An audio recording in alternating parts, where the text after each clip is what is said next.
नमस्कार, भारत एक्सप्रेस देख रहे हैं आप। आपके साथ मैं हूं उज्जवल मिश्रा। यूपी में 2027 विधानसभा चुनाव को लेकर सभी पार्टियां अभी से न सिर्फ अपनी रणनीतियां बना रही हैं, बल्कि चुनाव जीतने के अपने फॉर्मूले भी तैयार कर रही हैं।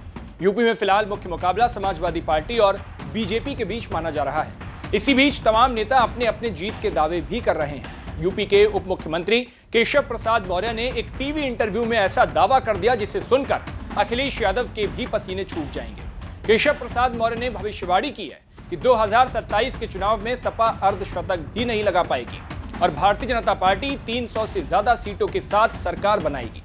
वहीं लोकसभा चुनावों के नतीजों के बाद केशव प्रसाद मौर्य ने कहा कि संगठन सरकार से बड़ा है। ये उनका तब का बयान है जब लोकसभा चुनावों के परिणाम आए थे। हालांकि उस वक्त उनके इस बयान के अलग अलग मायने निकाले गए थे। न सिर्फ अखिलेश यादव बल्कि बीजेपी के भी तमाम ऐसे कार्यकर्ता थे जिन्होंने उनके इस बयान पर प्रतिक्रिया दी थी। एक बार आप सुनिए तब उन्होंने क्या कहा था। यहाँ जो कार्यकर्ता है उनसे इतना है कहूंगा, आवाज तो यहां सरकारी व्यवस्था में 7 कालिदास दिया। मैं सदा कहता था और आज इस प्रदेश कार्य समिति में मैं संगठन के वरिष्ठतम हमारे देश के और प्रदेश के नेतृत्व के सामने कह रहा हूं, संगठन सरकार से बड़ा है।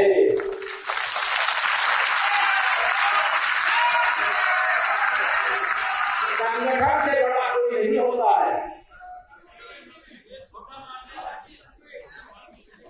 संगठन सरकार से बड़ा है, बड़ा था, बड़ा रहेगा।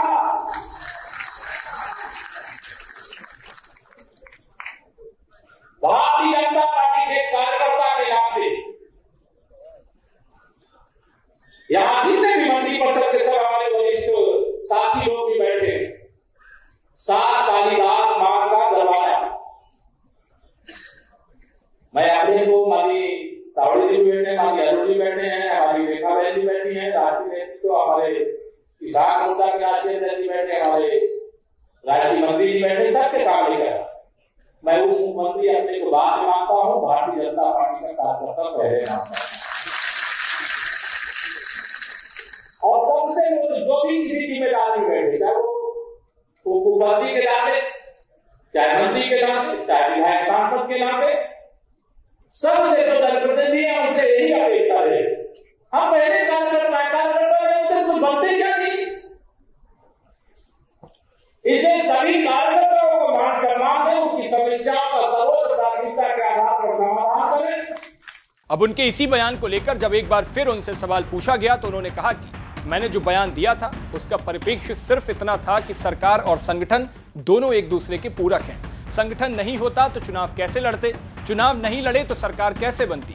तो ऐसे में मूल संगठन ही है। यह बात हाईकमान भी मानती है। हमारे पीएम मोदी बीजेपी मुख्यालय आते हैं, प्रधानमंत्री कार्यालय में पार्टी को नहीं बुलाते। संगठन के कारण सरकार बनती है, सरकार से संगठन नहीं बनता। वहीं केशव प्रसाद मौर्य से जब सवाल किया गया कि क्या संगठन और सरकार के बीच तालमेल अच्छा है, इस पर उन्होंने कहा कि दोनों के बीच अच्छा तालमेल चल रहा है। हमने उपचुनाव में 10 में से 8 सीटें जीती थी। इधर समाजवादी पार्टी के राष्ट्रीय अध्यक्ष अखिलेश यादव के बयानों और टिप्पणियों को लेकर केशव प्रसाद मौर्य ने कहा कि जिस भाषा में वो बात करते हैं वह मैं नहीं कर सकता। इनकी अपमानजनक बातों का जवाब यूपी की जनता अपने वोट के माध्यम से बीजेपी को जिता कर देगी। जानकारी के लिए आपको बता दें कि कन्नौज से सांसद अखिलेश यादव ने दावा किया है कि 2027 में समाजवादी पार्टी सरकार बनाएगी। उनका दावा है कि राज्य में कानून व्यवस्था ध्वस्त हो गई है, महिलाओं को न्याय नहीं मिल रहा और बीजेपी में ही फूट है। अब दोनों पार्टियों के अपने अलग अलग दावे हैं। हालांकि इनके दावों पर आपकी क्या राय है और 2027 के नतीजों को लेकर आपका क्या कहना है, अपनी राय हमें कमेंट बॉक्स में जरूर बताइएगा। देश और दुनिया की बाकी तमाम खबरों के लिए देखते रहिए भारत एक्सप्रेस।